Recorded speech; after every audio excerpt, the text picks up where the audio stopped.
Dneska si uvaříme rajskou omáčku bez rajčat, což je pro hyťáky úplně super, protože rajčata většinou nesnáší. Takže si uděláme rajskou omáčku z řepy a z mrkve a k tomu si uděláme plněné pečené papriky. Tak, postup je ten, že nejprve si rozpálíme pánev, dáme si tam olej a uděláme si směs na ty papriky. Tak si tady zvýším teplotu. Dáme tam cibuli, hned na začátku osolíme a děláme na 4 porce, takže tam dáme zhruba půl šičky té soli.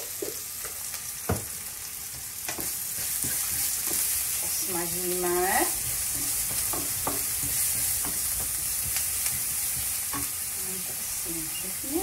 Takže nyní přidat víc oleje. Víc oleje, víc chuti.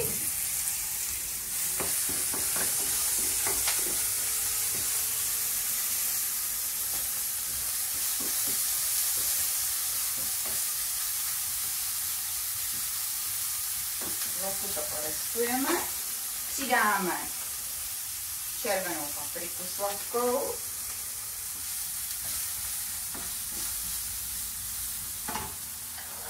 Dopředu jsem si nastrouhala mrkev a zelí.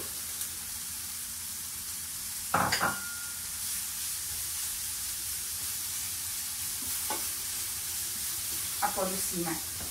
Sice se to bude ještě péct v troubě, ale je potřeba, aby zelenina změkla, jinak by byla tuhá.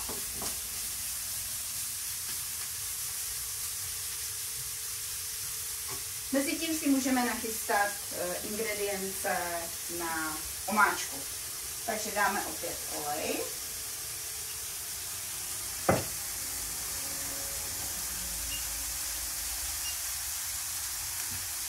A cibuli. A opět hned na začátku osolíme, aby se sůl zabudovala do jídla. Děláme zhruba na ty 4 porce, takže asi takhle zarovnaná lžička soli.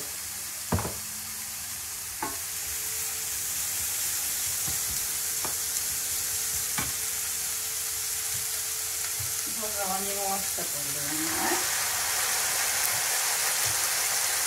Chceme přece jenom, aby to bylo trochu mokré.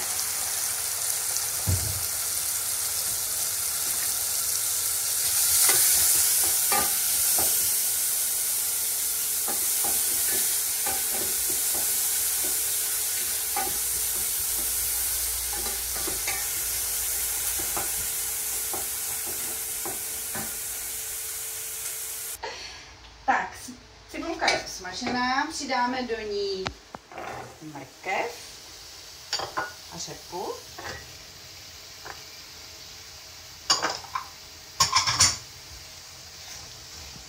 Můžete i nastrouhat, potom se vám to bude líp mixovat, ale já jsem dnes zvolila kostičky.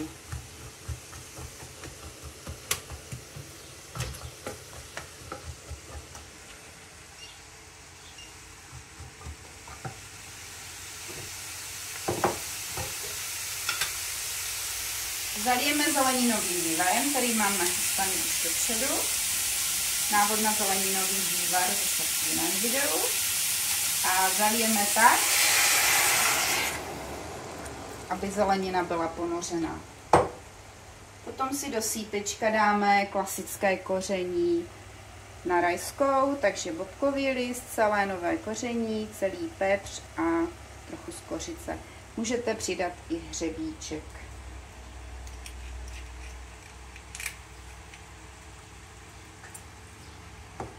Vložíme do hrnce,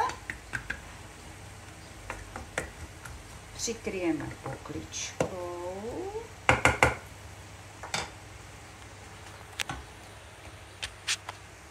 a necháme dusit 20 minut úplně do měka, aby nám to šlo krásně rozmixovat. Podusila zelenina na pánvičce. Přidáme k ní už předem uvařenou rýži a uděláme si takovou směs.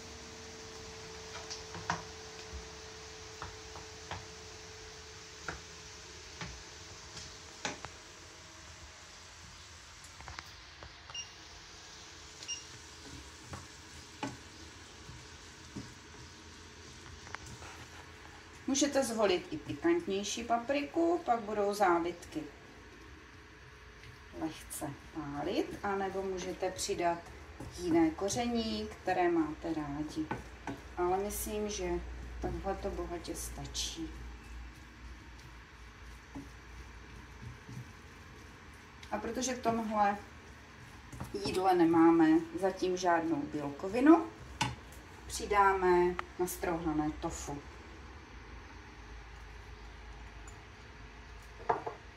A uděláme směs.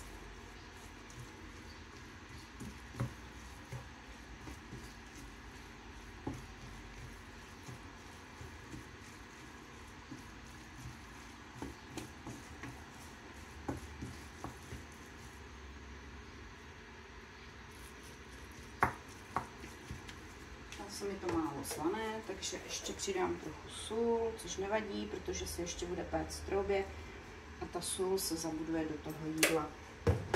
Přidám i trochu papriky, budeme to mít do červena. Můžete si k tomu přidat cokoliv jiného, nebo jiné obilí než rýži, třeba jáhly.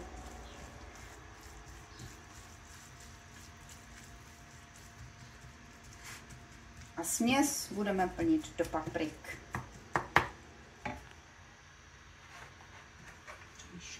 Ještě dám trochu té rýže.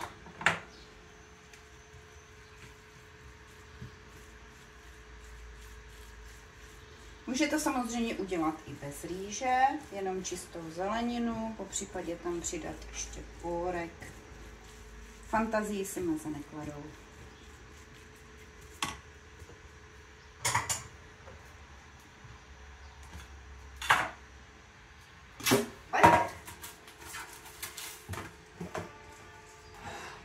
Směs budeme dávat do paprik.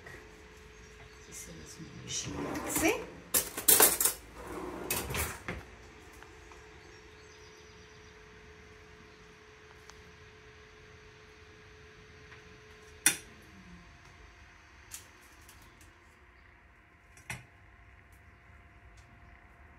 Až všechno naplníme, strčíme do trouby předehřáté na 180 stupňů a budeme péct asi 30 minut.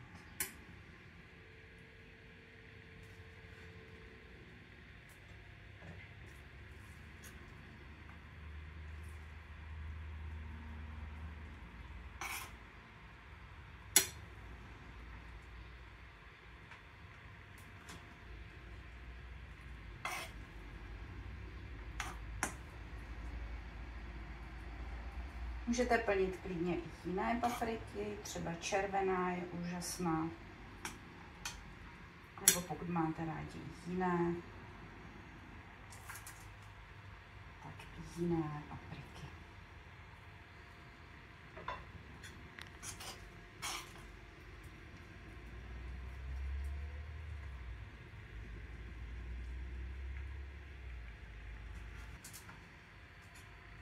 Zbytečně si můžete dát jenom na plech, anebo udělat papriky na kopeček.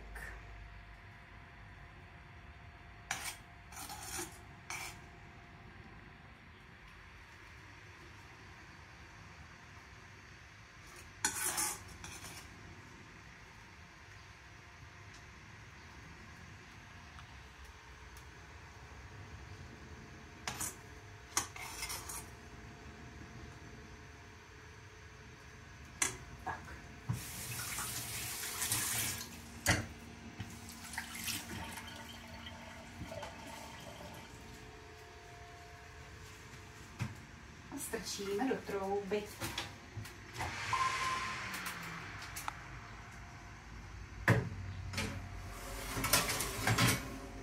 A tam.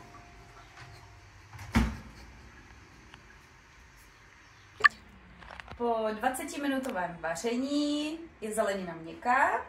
Vyndáme sítko.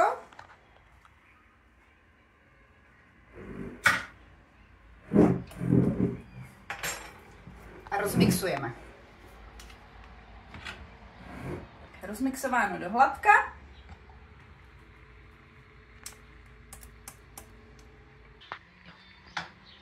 Tak po rozmixování dochutíme trochu citronové šťávy,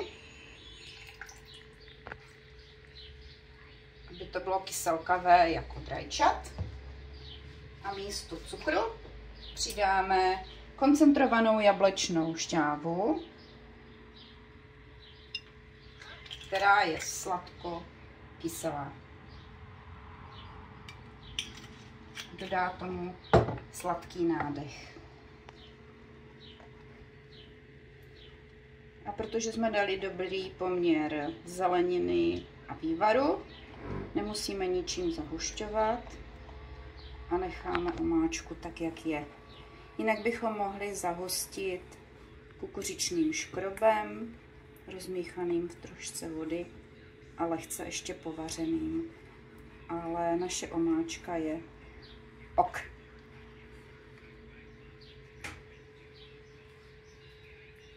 Vynikající.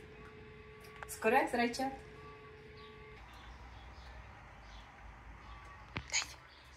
Tak, po 30 minutách jsou papriky krásně upečené.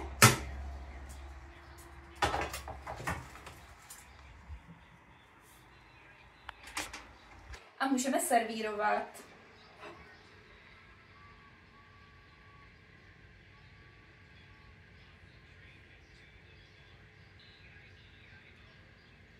Nejprve omáčku a papriky hezky položíme do prostřed. Ozdobíme rukolou, která není rukola, ale pohanka, ale rukola může být taky samozřejmě. Jídlo máme krásně naservírované, voňavé, čerstvé a můžeme si nechat chutnat.